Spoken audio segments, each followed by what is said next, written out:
అందరికీ జై Bhim. This is Nani నేతల డాక్టర్ బిఆర్ అంబేద్కర్ కోనసీమ జిల్లా రాజోల్ కాన్స్టిట్యున్సీ. ఈ వీడియో రికార్డ్ చేయడానికి గల ముఖ్యమైన కారణం ఏంటంటే, గన్నవరం కాన్స్టిట్యున్సీలో మీకు అందరికీ తెలుసు, బెగ్గరమయ్య అలియాస్ సరిపల్లి రాజేష్ని టీడీపీ అభ్యర్థిగా ప్రకటించడం జరిగింది. క్షమించాలా, టీడీపీ జనసేన ఉమ్మడి అభ్యర్థిగా ప్రకటించడం జరిగింది. దీని మీద నేను కొన్ని వీడియోస్ మాట్లాడడం జరిగింది. అందులో భాగంగా ఈరోజు నిన్న ఈవినింగ్ సరిపల్లి రాజేష్ ఒక వీడియో మాట్లాడాడు. ఏంటంటాడంటే, నేను జగన్ రెడ్డి నీ కుట్రలు చేస్తున్నాడు కాబట్టి నేను పోటీ నుంచి తప్పుకుంటున్నాను అని చెప్పి మాట్లాడాడు.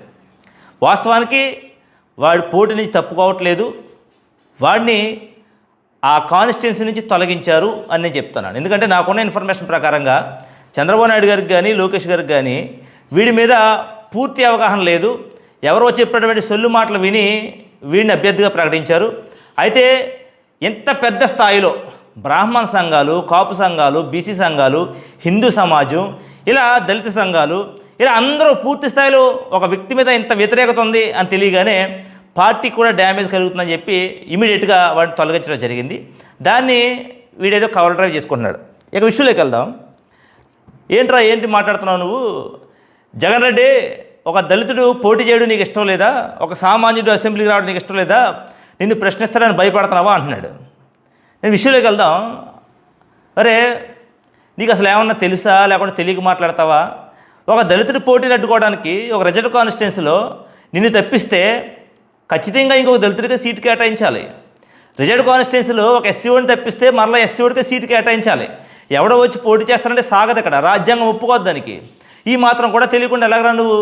అంటే వీడు ప్రజల్ని ఏ విధంగా డైవర్ట్ చేస్తున్నాడో ఒకసారి గమనించిన ప్రజలారా. ఇప్పుడు రాష్ట్ర వ్యాప్తంగా బ్రాహ్మణ సంఘాల మీద వ్యతిరేకత వచ్చింది, బీసీ సంఘాలకు వ్యతిరేకత వచ్చింది, కాపు సంఘాలకు వ్యతిరేకత వచ్చింది.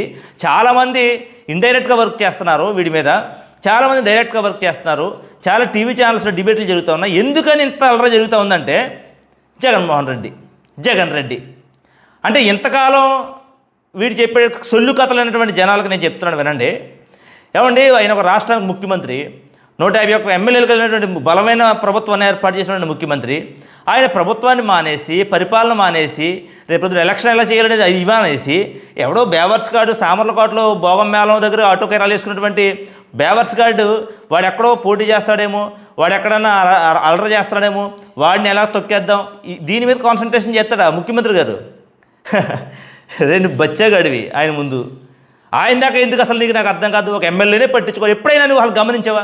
ఏ వైఎస్ఆర్ కాంగ్రెస్ పార్టీ ఎమ్మెల్యే అయినా నీకు ఎవడైనా కౌంటర్ అవ్వడం చూసావా? ఎప్పుడైనా ఎవడైనా మాట్లాడడం చూసావా? నీకు నేనే ఎక్కువ, నేను కౌంటర్ అవ్వడమే ఎక్కువ. నీకు బచ్చగాడు నువ్వు, ఆటోలు తోలుకున్నటువంటి ఆటో డ్రైవర్ గాడు నువ్వు, భోగం వాళ్ళ దగ్గర కిరాలు వేసుకున్నటువంటి భోగం గాడు నువ్వు, వాళ్ళు ఇచ్చేటువంటి 200 రూపాయల కమిషన్ తీసుకుని బతుకున్నటువంటి వాడు నువ్వు.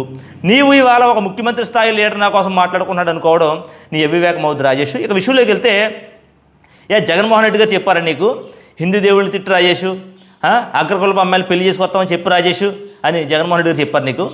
నీవు ఆ రోజు నీ నోటుతోలతో మాట్లాడావు కాబట్టి ఇవాళ అగ్రవర్ణాల్లో ఉన్నటువంటి హిందూ సమాజంలో ఉన్నటువంటి అందరూ కూడా నేను వ్యతిరేకిస్తున్నారు.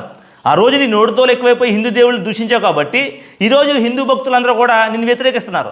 ఆ రోజు నోటుతోలు ఎక్కువైపోయి పవన్ కళ్యాణ్ పావలా కళ్యాణ్ అన్నావు, నీకు 3 పెళ్ళిళ్ళు ఏంటారు అన్నావు, నువ్వంటారా హిందూ ధర్మాన్ని పరిరక్షించేది అన్నావు. కాబట్టి వాళ్ళు పవన్ కళ్యాణ్ అభిమానులంతా నిన్ను వ్యతిరేకిస్తున్నారు. ఆ రోజు దళితపేటలో జనసేన జెండా ఎగురుద్దంటారు లంజా కొడకలారని చెప్పి కాపు సోదరులందరినీ కూడా అవమానించే విధంగా మాట్లాడావు. కాబట్టి వాళ్ళు కాపు సోదరులందరూ నిన్ను వ్యతిరేకిస్తున్నారు. అంతే తప్ప దానికి జగన్మోహన్ రెడ్డి గారికి సంబంధం ఏముందిరా? దానికి జగన్మోహన్ రెడ్డి గారికి సంబంధం ఏముంది? అంటే ప్రజలను ఎర్రిబోగులు అనుకున్నావా? నువ్వు టీవీ పెట్టుకుని నువ్వే కథ చెప్తే పెట్టకథ నమ్మడానికి? అప్డేట్ అయ్యారు ప్రజలు కూడా, చాలా అప్డేట్ అయ్యారు. ఇక ఇంకొక పాయింట్ మాట్లాడాలి వీడి కోసం. ఏంటంటే, వీడి కోసం నిజాలు తెలియజేస్తున్నామనేటువంటి ఒక ఉద్దేశంతో ఈ నిజాలు ప్రజలందరికీ తెలిసిపోతున్నాయని మేము మాట్లాడేటువంటి పేజీలకు రిపోర్ట్లు కొట్టించడం, మా ఇంట్లో ఆడోళ్ళ ఫోటోలు ఎడిటింగ్లు చేయించడం చాలా దుర్మార్గంగా చేస్తున్నాడు.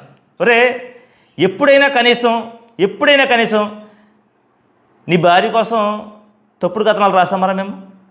నీ భార్య ఫోటోలు ఎడిటింగ్లు చేసామరా మేము సిద్ధాంతపరంగా వ్యతిరేకిస్తున్నాం. సిద్ధాంతపరంగా చెప్పు.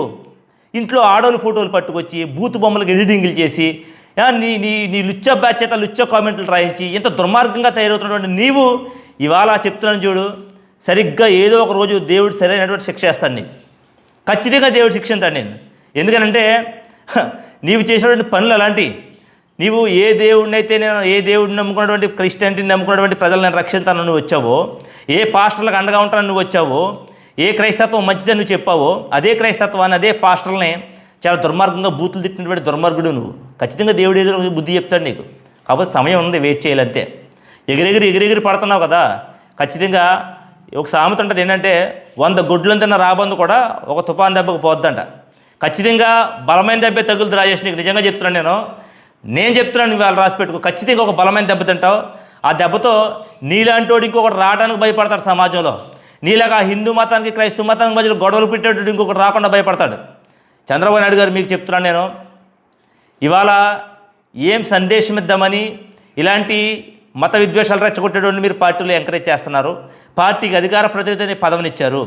ఏమన్నా లోకేష్ గారు మిమ్మల్ని అడుగుతూ ఉన్నాను నేను, ఈ మాదిరిగా ఆడపిల్లల్ని నమ్మించి మోసం చేసి గల్ఫ్ దేశాలకు ఎక్స్పోర్ట్ చేసేటువంటి ఒక దుర్మార్గుడు వీడిని ఏ మాదిరిగా మీరు సమాజానికి మెసేజ్ ఇద్దామని చెప్పి మీరు ఎంకరేజ్ చేస్తూ ఉన్నారు. హిందువుల అమ్మాయిని లేపుకురండి, అగ్రవర్ణంలో ఉన్న అమ్మాయిని లేపుకురండి, మీరు పెళ్లిళ్ళు చేసుకోండి అని చెప్పి కులాల మధ్య మతాల మధ్య చిచ్చులు పెడుతున్నటువంటి ఒక దుర్మార్గుడు వీడిని ఏ విధంగా మీరు సపోర్ట్ చేస్తున్నారు లోకేష్ గారు, పవన్ కళ్యాణ్ గారు? నాకు తెలియక అడుగుతా ఉన్నాను.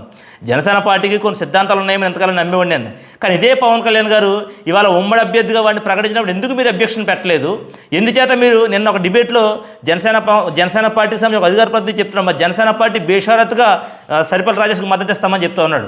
అదేంటయ్యా, ఒక పావలా కళ్యాణ్ తిట్టినోడికి, 3 పిల్లలని తిట్టినోడికి, జనసేన వాళ్ళు లంజ కొడకలని తిట్టినోడికి అంత సిగ్గు లజ్జ లేకుండా ఏ విధంగా సపోర్ట్ చేస్తారని చెప్తా ఉన్నావు నువ్వు జనసేన నాయకుడా? నాకు అర్థం కాక అడుగుతున్నాను నేను.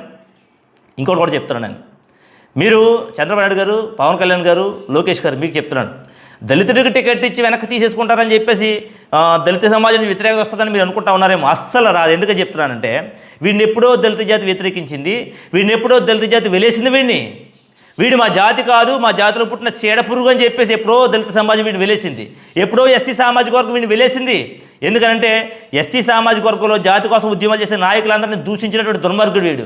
ఆ నాయకుల యొక్క కుటుంబంలో ఉన్నటువంటి ఆడపిల్లల ఫోటోలు ఎడిటింగ్లు చేసి, మార్పింగ్లు చేసి అవి ఫేస్బుక్లో పెట్టి బ్లాక్మెయిల్ చేసినటువంటి బ్లాక్మెయిలర్ వీడు. ఇలాంటి చెత్తనా కొడుకుని మా జాతిలో ఉన్నాడు, వీడు ఒక ఎస్సీ వీడు అని చెప్పుకోవడానికి మాకే సిగ్గుగా ఉంది. మీరు ఏ విధంగా ఎస్సీ కోటల వరకు టికెట్ కేటాయించారో మాకైతే అర్థం కాలేదు. చంద్రబాబు నాయుడు గారు, పవన్ కళ్యాణ్ గారు. ఓకే, లోకేష్ గారు మీ మాట వినట్లేదేమో, ఓకే, అది మీ ఇంట్లో ప్రాబ్లం, మీ పర్సనల్ ప్రాబ్లం, మేము కాదనం. కానీ మీ కొడుకు మీ మాట వినట్లేదని చెప్పి ఇలాంటి దుర్మార్గుని తీసుకొచ్చి అమాయకులను ప్రజల మీద రుద్దడం ఎంతవరకు కరెక్ట్ చంద్రబాబు నాయుడు గారు? ఇది ఒకసారి మీరు ఆలోచించండి. ఎందుకంటే ఖచ్చితంగా ఆంధ్ర రాష్ట్ర వ్యాప్తంగా ఇలాంటి మతోన్మాదిని ఎంకరేజ్ చేస్తున్నటువంటి పార్టీని, ఇలాంటి కులోన్మాదిని ఎంకరేజ్ చేస్తున్నటువంటి పార్టీని ఖచ్చితంగా ఆంధ్ర రాష్ట్ర ప్రజలందరూ కూడా వ్యతిరేకించి తరిమి కొట్టవలసిన పరిస్థితి ఎంతైనా ఉంది. ఈ తెలుగుదేశం పార్టీ, జనసేన పార్టీ ఉమ్మడి కూటమిని ఖచ్చితంగా వ్యతిరేకించాలి.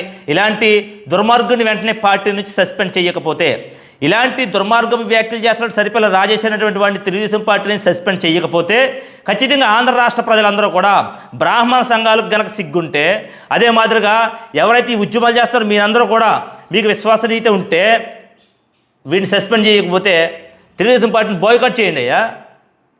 పవన్ కళ్యాణ్ గారి యొక్క జనసేన పార్టీని బాయ్కాట్ చేయండి. ఈ 2 పార్టీలు కూడా ప్రమాదం సమాజానికి. ఇలాంటి వాళ్ళని పెంచి పోషించి కులాల మధ్యన ఘర్షణలు రేపడానికి, మతాల మధ్యన ఘర్షణలు రేపడానికి ఇలాంటి వాళ్ళని పార్టీల్లోకి తీసుకొచ్చి ఎంకరేజ్ చేస్తుంటే ఆ పార్టీలు ప్రజలకు ఏం సందేశం ఇస్తున్నట్టు ఒకసారి అర్థం చేసుకోండి. ఇలాంటి వాడు రేపొద్దున మర్డర్లు చేస్తాడు, రేపొద్దున మానభంగాలు చేయిస్తాడు, రేపొద్దున దందాలు చేయిస్తాడు, రేపొద్దున రాస్తారోకలు చేయిస్తాడు, రేపొద్దున రెగ్గింగ్లు చేస్తాడు ఎలక్షన్లో వీడుకున్నటువంటి అల్లరిమోకలు పెట్టుకుని. ఇలాంటి దుర్మార్గుల్ని దయచేసి రాజకీయాలు ఎంకరేజ్ చేయొద్దని తెలియజేస్తా ఉన్నాను. అదే మాదిరిగా నీవు ఆడుతున్నటువంటి సింపతి గేమ్ ఏదైతే ఉందో రాజేష్, నీ పని అయిపోయిందిరా. యువర్ మటాష్. ఏనాడైతే ఆడపిల్లల ఫోటోలు ఎడిటింగ్లు చేసి మార్పింగ్లు చేసావో ఆ రోజు ఆడబిడ్డలు నీకు తగిలిందిరా సరిపల్లి రాజేష్.